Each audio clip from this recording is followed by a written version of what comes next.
Hello students, विद्या के platform पर एक बार फिर से आपका स्वागत है और हम देखेंगे चैप्टर 4 जो कि है वन्य समाज और उपनिवेशवाद और इसका पार्ट 2। पार्ट 1 में हमने काफी सारी चीजें देख ली थी कि किस तरीके से वनों का विनाश हो रहा है, आखिर क्या कारण है जिसकी वजह से वनों का विनाश हुआ, कैसे वानिकी का आपका औद्योगिकीकरण किया गया या व्यवसायीकरण किया गया और क्या कारण थे जिसकी वजह से वनों का विनाश हुआ। इसमें हम बात करेंगे कि वन विद्रोह क्या था। देखिए, हमने क्या देखा कि जो वनों का व्यवसायीकरण किया गया था उससे जो जनजातियां हैं जो वनों पर ही निर्भर थीं, घुमंतू या झूम कृषि जो थी उसको मना कर दिया गया था, क्योंकि जो ब्रिटिशर्स के, जो अंग्रेजों के वन प्रबंधक थे उनके हिसाब से अगर घुमंतू कृषि की जाती है, खेती की जाती है, तो झूम खेती की जाती है तो फिर वो लैंड, वो भूमि बेहतर नहीं रह जाती है। किसके लिए अच्छी नहीं रहती कि वहां पर रेल की पटरियों में जो लकड़ी इस्तेमाल होती है उन पेड़ों को लगाने के लिए वो बेहतर नहीं होती। तो इसलिए उन्होंने क्या कहा कि इस कृषि को पूरी तरीके से बंद कर दिया जाए। प्लस हमने ये भी देखा कि बहुत सारी जनजातियों को वनों में जाने की अनुमति नहीं दी गई थी, जबकि वो जनजातियां अपना पूरा जीवन यापन उन्हीं वनों के प्रोडक्ट, उन्हीं उत्पादों से करती थी। तो इस तरीके से क्या होगा, वनों का विद्रोह होगा, वन कम होते जाएंगे, वन कटते जाएंगे। जानवरों की भी बहुत ज्यादा क्या हो रही थी, पोचिंग हो रही थी। ये भी हमने देखा कि उन्हें वहां पर जो जंगल के अंदर जाने की अनुमति नहीं थी, शेरों को मारा जा रहा था, उनकी खाल को एक्सपोर्ट किया जा रहा था। ये सब काम हो रहे थे उस समय पर ब्रिटिशर्स के दौरान। तो वन में क्या जन्म लेता है, विद्रोह। जो जनजातियां हैं वो क्या करेंगी, विद्रोह। इसके बारे में हम देखेंगे। फिर जावा के जंगलों में हुए बदलाव। जावा आपका एक द्वीप है, किसका, इंडोनेशिया का। तो ये पूरा क्षेत्र किसके अंतर्गत आता था, ब्रिटिशर्स के अंतर्गत ही आता था। तो सिर्फ भारत में ही नहीं बल्कि ब्रिटिशर्स की और भी कॉलोनी थी भारत के आसपास के इलाके में। जैसे एक कॉलोनी ब्रिटिशर्स की श्रीलंका भी थी। तो जो जावा के जंगल थे उसमें क्या बदलाव हो रहा था, इसके बारे में देखेंगे और फिर उसके बाद देखेंगे कुछ अभ्यास प्रश्न। ठीक है, चलिए जल्दी से स्टार्ट करते हैं। पहले आ जाते हैं वन विद्रोह पर। तो 18वीं 19वीं शताब्दी में भारत में ही नहीं बल्कि पूरे विश्व में जो वन्य समुदाय था, जो वन पर ही निर्भर थे, जो समुदाय, जो कम्युनिटी, उन पर किए गए नियंत्रण और उत्पीड़न के विरुद्ध वन जनजातियां समाज में एकजुट होकर बगावत के रूप में अपना आक्रोश व्यक्त करती हैं। और भारत के विभिन्न भागों में अनेक आदिवासी विद्रोह, क्योंकि जंगलों में कौन रहते हैं, आदिवासी जनजातियां जो जंगलों पर निर्भर हैं, जो वनों पर निर्भर हैं, अब वो क्या करेंगी, विद्रोह। इनमें से प्रमुख विद्रोह हैं जैसे संथाल परगना में सीधू और कानू। बहुत इंपॉर्टेंट नाम है, आगे अगर आप प्रतियोगी परीक्षा की तैयारी करेंगे आपसे सीधा पूछा जाता है कि जो संथाल विद्रोह है उसमें लीडर कौन थे, उसमें नेता कौन थे, तो सीधू और कानू अंडरलाइन करके रखेंगे। छोटा नागपुर के एरिया में, छोटा नागपुर पठार का जो इलाका है, छत्तीसगढ़ के आसपास का जो इलाका है उसे हम बोलते हैं, झारखंड छत्तीसगढ़ के आसपास का इलाका उसे कहते हैं छोटा नागपुर पठार का इलाका। तो छोटा नागपुर का जो इलाका है वहां पर एक विद्रोह का नेतृत्व किया बिरसा मुंडा ने। और आंध्र प्रदेश में अल्लूरी सीताराम राजू। इन तीनों का नाम बहुत अच्छे से याद रखिएगा, कई बार सवाल पूछा जाता है। को लोकगीतों और कथाओं में अंग्रेजों के विरुद्ध उभरे आंदोलनों के नायक के रूप में आज भी याद किया जाता है। बस्तर रियासत, बस्तर कौन सा इलाका, छत्तीसगढ़ वाला, जहां पर इस समय आपका जो नक्सलिज्म है, नक्सलवाद है, वो बहुत ज्यादा पनपा हुआ है। बस्तर रियासत में सन 1910 में हुए ऐसे ही एक विद्रोह का वर्णन इस प्रकार है। तो ये विद्रोह है आपका वन को लेकर के जनजातियों का विद्रोह। क्या कह रहे हैं इसमें, बस्तर छत्तीसगढ़ के सबसे दक्षिणी छोर पर स्थित है और आंध्र प्रदेश, उड़ीसा व महाराष्ट्र की सीमाओं से लगा हुआ क्षेत्र है। ये है वो इलाका, बस्तर का इलाका। बस्तर का केंद्रीय भाग पठारी है। बस्तर के पठार के उत्तर में छत्तीसगढ़ का मैदान, दक्षिण में गोदावरी का मैदान है। इंद्रावती नदी बस्तर में पूर्व से पश्चिम की ओर बहती है। यहाँ अनेक आदिवासी समुदाय जैसे मरिया और मुरिया, गोंड जनजाति, दुर्वा जनजाति, भतरा जनजाति, हल्बा जनजाति, इन सब के नाम ध्यान रखिएगा। आपसे पूछा जाता है बस्तर के इलाके में कौन कौन सी प्रमुख जनजातियां मिलती हैं, आदि रहते हैं। विभिन्न भाषाएं बोले जाने के बाद भी इनके रीति रिवाज एवं विश्वास समान ही हैं। बस्तर के लोगों की मान्यता है कि सभी गांव वालों को उनकी भूमि धरती माँ से मिली है। धरती के अतिरिक्त ये लोग नदी, जल, जंगल, पहाड़, इन सबको भी मानते हैं। इसलिए ये अपनी प्राकृतिक सीमा के अंतर्गत ही कार्य करते हैं, उसी में ही रहते हैं, उसके बाहर नहीं जाते हैं। यदि एक गांव के लोग एक दूसरे गांव के जंगल से थोड़ी लकड़ी लेना चाहते हैं तो इसके बदले में उन्हें छोटा सा शुल्क देना होता था, जिसे देवसारी, डांड या मान कहा जाता था। तो क्या है देवसारी, डांड या मान? बस्तर के इलाके में अगर एक जंगल से दूसरे जंगल के लोग लकड़ी लेने के लिए जाएंगे तो उन्हें एक कर देना पड़ता था, एक टैक्स देना पड़ता था, उसे बोलते हैं देवसारी, डांड या मान। कुछ गांव अपने जंगलों की सुरक्षा के लिए चौकीदार भी रखते थे और इन्हें हर घर से थोड़ा थोड़ा अनाज दिया जाता था। हर वर्ष एक बड़ी सभा आयोजित की जाती थी जिसमें एक परगने गांव का समूह के गांवों की मुखिया हिस्सा लेते थे तथा जंगल सहित अन्य सभी अहम मुद्दों पर विचार विमर्श करते थे। तो इसी से पता चलता है कि इनके लिए जंगल, इनके लिए वन कितना महत्वपूर्ण है। और इसी वन में जाने से अगर रोक दिया जाएगा तो फिर क्या करेगी जनता? आंदोलन करेगी। क्या करेगी? वन आंदोलन करेगी। लोगों के बीच क्या था? भय था। लोगों के बीच क्या है? भय है। भय क्यों है? क्योंकि यहाँ पर क्या किया जा रहा है, जो भी अगर जाता है जंगल के अंदर तो ब्रिटिशर्स क्या कर रहे थे? उसे गिरफ्तार कर ले रहे थे। गिरफ्तार करके उसके साथ उसको यातनाएं दे रहे थे। क्या हो रहा था? देखिए 1905 में औपनिवेशिक सरकार ने 2/3 वनों को आरक्षित करने और घुमंतू खेती, शिकार एवं वन्य उत्पादों के संग्रह पर रोक लगाने का प्रस्ताव रखा। एक एक्ट आ गया, उसमें ये कहा गया कि घुमंतू खेती नहीं होगी, दूसरी बात शिकार नहीं होगा, तीसरी बात वन्य उत्पादों का संग्रह नहीं होगा, चौथी बात 2/3 वनों को आरक्षित कर दिया जाएगा, यानी जनता तो वहां पर, लोग तो वहां पर जा ही नहीं सकते, ये कहा गया। कुछ गांवों को आरक्षित वनों में रहने की अनुमति इस शर्त पर दी गई कि वे वन विभाग के लिए कटाई ढुलाई वनों की आग से रक्षा का काम निःशुल्क करेंगे। कुछ गांव वालों को कहा गया ठीक है आप आरक्षित वन क्षेत्र में रहना चाहते हैं, हम आपको परमिशन देंगे, लेकिन काम हमारे लिए करना होगा। कालांतर में इन गांवों को वन ग्राम कह दिया गया। औपनिवेशिक अधिकारियों के कुछ फैसलों से लोगों का बड़े स्तर पर विस्थापन हुआ। अब जब उन्हें खेती नहीं करने दी जाएगी, शिकार नहीं करने दिया जाएगा तो वहां रहकर क्या करेंगे? मर जाएंगे, भूखे मर जाएंगे, इसलिए वहां से पलायन कर देंगे। 2 भयानक अकाल पड़े, पहला 1899 1900 में और दूसरा 1907 से 1908 में। लोगों ने बाजारों में त्योहारों के अवसरों पर जहां कहीं भी कई गांवों के मुखिया पुजारी एकत्रित होते, वहां एकजुट होकर इन मुद्दों पर चर्चा करना शुरू कर दिया, क्योंकि अब उनके जीवन यापन करना बहुत कठिन हो गया था उनके लिए। कांगेर वन के धुरवा समुदाय के लोग, कांगेर वन के धुरवा समुदाय के लोग मुद्दों पर चर्चाएं करने में अग्रणी थे, बहुत ज्यादा चर्चा करते थे। देखिए जब चर्चाएं होगी तो मुद्दा बाहर निकल के आएगा, जब मुद्दा बाहर निकल के आएगा चर्चाओं से, तब लोग एकजुट होंगे, और जब एकजुट होंगे तो उसके प्रति विरोध करेंगे, जब विरोध करेंगे तभी तो चीजें सुधरेंगी। ठीक है, तो चर्चा करना, बातचीत करना बहुत जरूरी है किसी भी मसले पर, क्योंकि यहीं पर सर्वप्रथम आरक्षण लागू हुआ था। फिर भी यहाँ कोई इनका नेतृत्व करता नहीं था, परंतु अनेक लोग नेथानर गांव के गुंडाधूर को इस आंदोलन का एक प्रमुख नेता मानते थे। तो गुंडाधूर कौन है? व्यक्ति हैं, कहाँ के हैं? नेथानर गांव के। क्या कर रहे हैं? नेतृत्व कर रहे हैं। किन लोगों का? उन लोगों का जहां पर ये कानून लगा है, 1905 का कानून लगा है कि 2/3 वन आरक्षित होंगे। अगर आरक्षित वन में जाते हैं, गांव आपका है, तो आपको काम ब्रिटिशर्स के लिए करना पड़ेगा। साथ ही साथ झूम खेती नहीं कर सकते हैं, साथ ही साथ शिकार नहीं कर सकते हैं, ये सब बातें।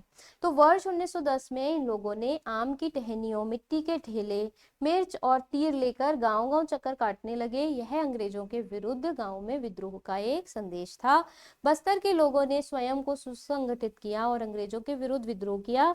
इस विद्रोह में बाजार लूटे गए, अफसरों व्यापारियों के घर लूटे गए, पूरे स्थानों को लूटा गया। एक तरीके से वो क्या शो कर रहे थे? विद्रोह। अंग्रेजों को पुनः इन पर नियंत्रण स्थापित करने में 3 महीने लग गए, परंतु फिर भी ये गुंडाधूर को नहीं पकड़ पाए। इन विद्रोहियों की सबसे बड़ी सफलता यह थी कि जंगलों को आरक्षित करने का कार्य कुछ समय के लिए स्थगित कर दिया गया। तो आरक्षित जंगल अब नहीं थे, कोई क्षेत्र आरक्षित नहीं था, जा सकते थे, आराम से जाना, परमिशन मिल गई। आरक्षित क्षेत्रों को भी वर्ष 1910 से पहले की योजना से लगभग आधा कर दिया गया। तो पहले 20 थे, अब 10 कर दिए गए, कुछ क्षेत्र खोल दिया गया। उल्लेखनीय है, स्वतंत्रता पश्चात भी इन लोगों को वनों से बाहर रखने की नीति कायम रही, क्योंकि वनों को औद्योगिक उपयोग के लिए आरक्षित रखना था। 1970 में विश्व बैंक ने यह प्रस्ताव रखा कि कागज उद्योग को लुगदी उपलब्ध कराने के लिए इतने हेक्टेयर प्राकृतिक साल वनों की जगह देवदार के पेड़ लगाए जाएं, परंतु स्थानीय पर्यावरणविदों के विरोध के फलस्वरूप इन परियोजनाओं पर रोक लगा दी गई। तो ये कहा था 1970 में, आजादी के बाद विश्व बैंक ने कहा कि हमें कागज की मांग बढ़ती चली जा रही है, तो कागज उद्योग के लिए हमें क्या करना चाहिए, साल के स्थान पर देवदार के पेड़ लगाने चाहिए। बट पर्यावरणविदों ने इतना विद्रोह किया कि अब वहां पर इस समय देवदार के पेड़ नहीं लगाए गए हैं, साल के ही पेड़ लगे हुए हैं। ये दर्शाता है कि वन जब कटते हैं तो विद्रोह करते हैं लोग। नेक्स्ट उसके बाद हम यहाँ पर देखते हैं जावा के जंगलों में हुए बदलाव, और ये भी हमारे लिए केस 2 है, इंडोनेशिया में जो वन्य आंदोलन चले उसके बारे में। जावा इंडोनेशिया के चावल उत्पादक द्वीप के रूप में विख्यात है, यहाँ पे चावल सबसे ज्यादा होता है। प्राचीन काल में जावा का अधिकांशतः क्षेत्र वनाच्छादित था, यानी वन से ढका हुआ था। ये एक डच उपनिवेश था, यानी जिस तरीके से ब्रिटिशर्स हमारे यहाँ पर आए, यूरोप में ब्रिटेन के लोग जैसे हमारे यहाँ पर आए, उसी तरीके से डच यानी कि जो नीदरलैंड के लोग होते हैं, नीदरलैंड कंट्री, आप एटलस खोलिएगा एक बार देखेंगे, नीदरलैंड जो कंट्री है वहां के लोगों को हम बोलते हैं डच। तो डच जब हमारे यहाँ पर आए, उन्होंने भी कॉलोनी बनाया। किसे बनाया? इंडोनेशिया को। भारत व इंडोनेशिया के वन कानूनों में कई समानताएं थी। इंडोनेशिया में जावा ही वह क्षेत्र है जहां पर डचों ने वन प्रबंधन की शुरुआत की थी। तो जैसे ब्रिटिशर्स हमारे यहाँ पर वनों का प्रबंधन कर रहे थे, उसी तरीके से डच जावा में वन का प्रबंधन कर रहे थे। अंग्रेजों की तरह वे भी जहाज बनाने के लिए जावा से लकड़ी प्राप्त करना चाहते थे। 1600 में जावा की अनुमानित जनसंख्या 34 लाख थी। यहाँ उपजाऊ मैदानों का बाहुल्य था, लेकिन पहाड़ों में घुमंतू खेती करने वाले अनेक समुदाय निवास करते थे। दिक्कत तो इन्हें भी आएगी, घुमंतू खेती यहाँ पर भी हो रही है, तो ये भी क्या चाहेंगे, घुमंतू खेती को रोक दिया जाए, जिसकी वजह से उन पेड़ों को लगा सकें जहाँ से हमें जहाज के लिए लकड़ी मिलती है। तो जावा के लकड़हारे, इन्होंने विरोध किया। जावा में कलांग नामक समुदाय के लोग कुशल लकड़हारे और घुमंतू किसान थे। जावा की माताराम रियासत का जब सन 1755 में विभाजन हुआ, तो यहाँ रहने वाले 6000 कलांग परिवारों को भी दोनों राज्यों में भी बराबर बराबर बांट दिया गया, यानी 2 में बांट दिया गया। बिना इनकी निपुणता के सागौन की लकड़ी से राजाओं के महल बनाना मुश्किल था, यानी राजा के महल नहीं बन सकते थे, क्योंकि ये जाति, ये समूह महल बनाने में बहुत पारंगत था। इससे इनके महत्व का पता चलता है। 18वीं सदी में डच वनों पर नियंत्रण स्थापित करने के साथ ही कलांग पर भी नियंत्रण स्थापित करना चाहते थे। कलांगो समुदाय पर, जो साल की लकड़ी से क्या बनाते हैं, सागौन की लकड़ी से राजा के जंगल वो बनाते हैं महल। 1770 ईस्वी में कलांगों ने डच के किले पर हमला कर दिया। उन्होंने कहा ये हमारा ऑक्यूपेशन छीनना चाहते हैं, हमारा रोजगार छीनना चाहते हैं, हम पर नियंत्रण करना चाहते हैं, इसलिए उनका विरोध किया, उनके किले पर हमला कर दिया, प्रतिरोध किया, परंतु इस विद्रोह का दमन कर दिया डचों ने। डच बहुत पावरफुल थे, बहुत शक्तिशाली थे, और कलांग उनके सामने कमजोर थे। हालांकि उन्होंने विद्रोह किया, बट उस विद्रोह का बहुत बड़ी सफलता नहीं मिली। अब आता है डच वैज्ञानिक वानिकी। तो डच जो थे वो भी वनों को अपने लिए एक उपयोगी संसाधन के रूप में देखते थे, उसी तरीके से जैसे ब्रिटिशर्स देखते थे, क्योंकि वो डचों को भी अपने जहाज की पटरियां बनाने के लिए वन की जरूरत थी, पेड़ों की लकड़ियों की जरूरत थी। तो इनके समय पर डच वैज्ञानिकों की वानिकी कैसी थी? क्या कहते हैं डच वैज्ञानिक कि वनों को किस तरीके से प्रबंधित किया जाना चाहिए। डच उपनिवेशकों ने 19वीं शताब्दी में जावा के वन्य क्षेत्र पर नियंत्रण स्थापित करने के लिए हमने देखा वन कानून लागू कर ग्रामीणों की जंगल तक पहुंच अनेक पाबंदियां लगा दी। इसके बाद नाव या घर बनाने जैसे विशेष प्रयोजनों के लिए केवल चुने हुए जंगलों से ही कड़ी निगरानी में लकड़ी काटी जा सकती थी, यानी सबको अनुमति नहीं थी नाव बनाने के लिए लकड़ी काटने की। ग्रामीणों को पशु चराने, बिना परमिट लकड़ी ढोने, जंगल से गुजरने वाले मार्गों पर जाने के लिए, जानवरों के बैठकर आने जाने के लिए दंड दिया जाने लगा। यहाँ भी जहाज और रेल लाइन के निर्माण ने वन प्रबंधन और वन सेवाओं को लागू करने की आवश्यकता उत्पन्न कर दी और 1882 में जावा से 2,80,000 स्लीपरों का निर्यात किया गया। स्लीपर मतलब लकड़ी जिससे पट्टियां बनाई जाएंगी। पेड़ काटने, लट्ठों को ढोने, स्लीपर तैयार करने के लिए श्रम की आवश्यकता थी। डचों ने पहले तो जंगलों में खेती की, जमीनों पर लगान लगा दिया और बाद में कुछ गांवों को इस शर्त पर इससे मुक्त कर दिया कि वे सामूहिक रूप से पेड़ काटने और लकड़ी ढोने के लिए भैंसें उपलब्ध कराने का काम मुफ्त में किया करेंगे। इस व्यवस्था को ब्लेंडा गडियस्टेन कहते हैं। क्या कहते हैं? ब्लेंडा गडियस्टेन कहते हैं के नाम से जाना गया। मतलब ये क्या है कि जो लकड़ी कटी वन में उसको ढोने के लिए भैंसें उपलब्ध कराना, ये है आपका व्यवस्था जिसे हम कहते हैं ब्लेंडा गडी एस्टेन। बाद में वन ग्रामवासियों को लगान माफी के बजाय थोड़ा बहुत मेहनताना तो दिया जाने लगा, लेकिन वन भूमि पर खेती करने का अधिकार उनको नहीं दिया गया। तो डचों ने भी वानिकी को किस तरीके से लिया?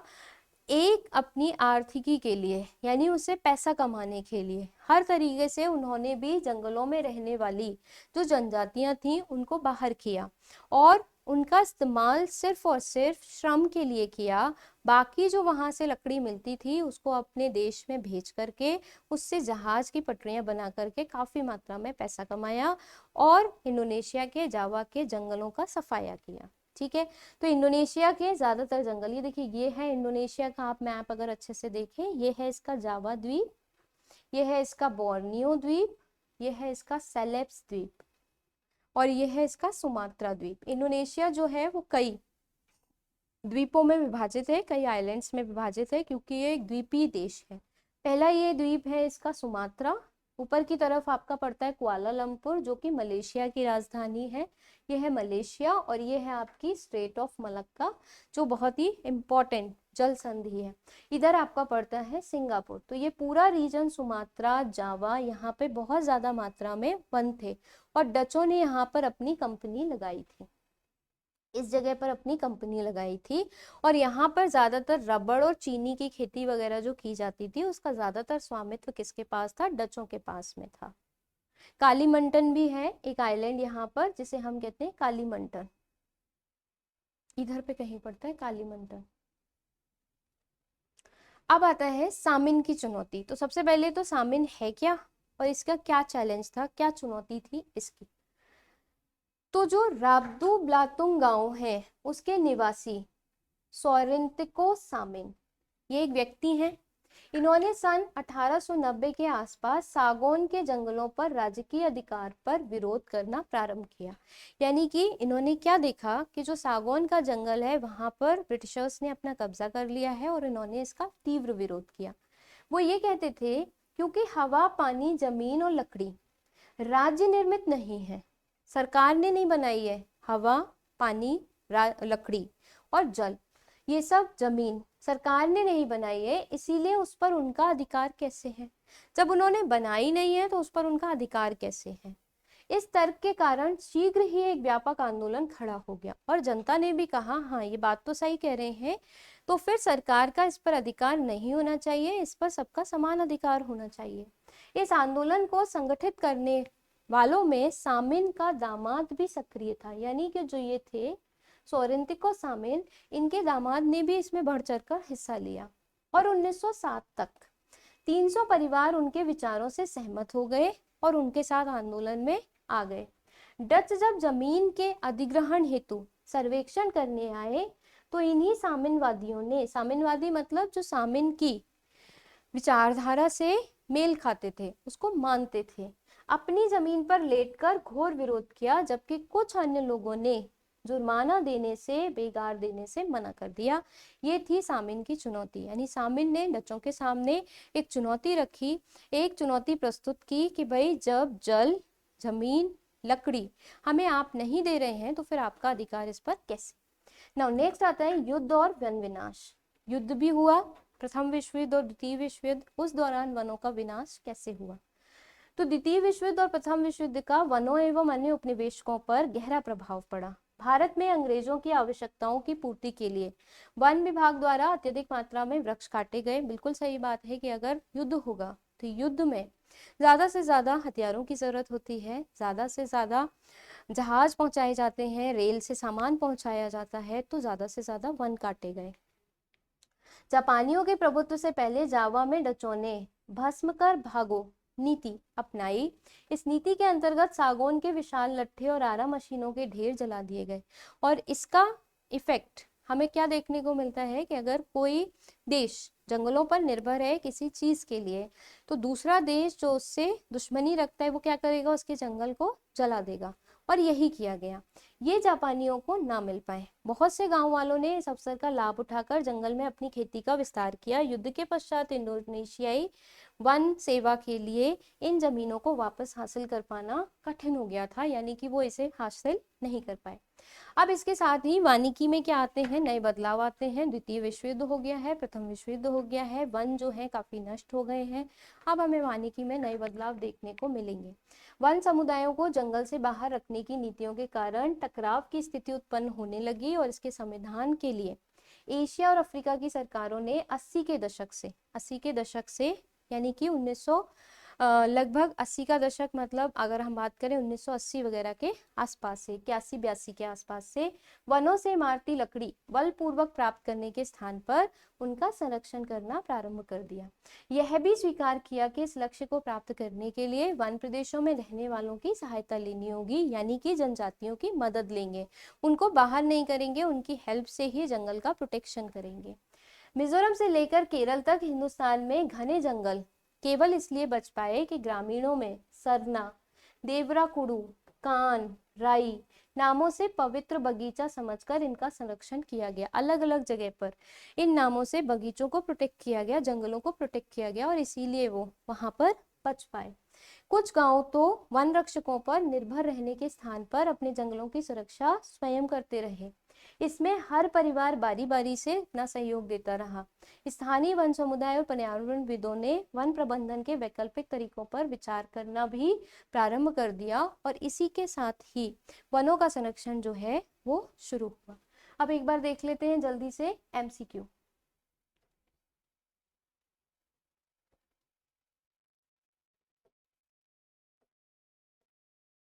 निम्न में से कौन सा मध्य भारत का एक वन्य समुदाय है? तो बेगा एक वन समुदाय है। कलांग से संबंधित है, हमने अभी देखा था जावा आइलैंड, जावा द्वीप।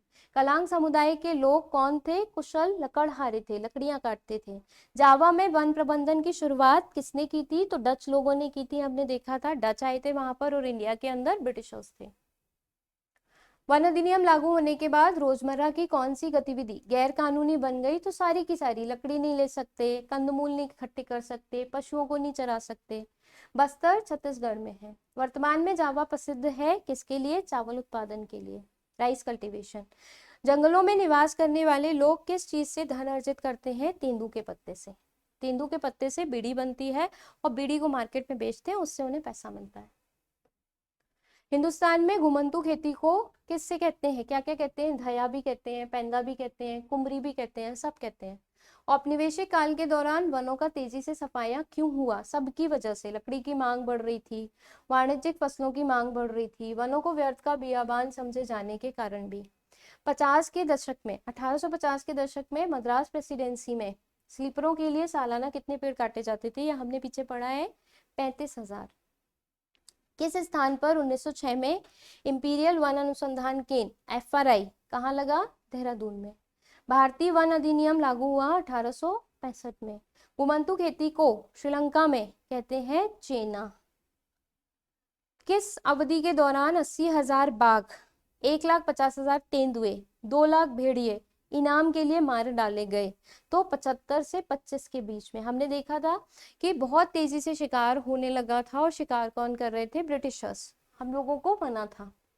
19वीं शताब्दी के आते आते में बलूत के जंगल गायब होने लगे थे। इंग्लैंड में ओक के जंगल गायब होने लगे थे और पटरी बनाने के लिए इन्हीं की जरूरत थी। के दशक में रेल लाइनों का प्रसार आरंभ हुआ। 1850 के दशक में बहुत तेजी से रेल लाइनें लगाई गई। ब्रिटिश सरकार ने भारत का पहला वन महानिदेशक किसे नियुक्त किया था? अभी जस्ट देखा था हमने, डायट्रिच ब्रैंडिस ने भारतीय वन सेवा की स्थापना कब की? 1864 में। छत्तीसगढ़ के सबसे दक्षिणी ओर स्थित बस्तर की सीमाएं किस राज्य से लगती हैं? तीनों से, आंध्र प्रदेश से, उड़ीसा से, महाराष्ट्र से। इसको एटलस में एक बार देखिएगा, आपको मिल जाएगा। उसके बाद है लघु उत्तरीय प्रश्न और दीर्घ उत्तरीय प्रश्न, एक बार देख लीजिएगा, बहुत ही सिंपल है। तो आज चैप्टर यहीं पे खत्म करते हैं। नेक्स्ट चैप्टर हम नेक्स्ट पार्ट में डिस्कस करेंगे। Thank you.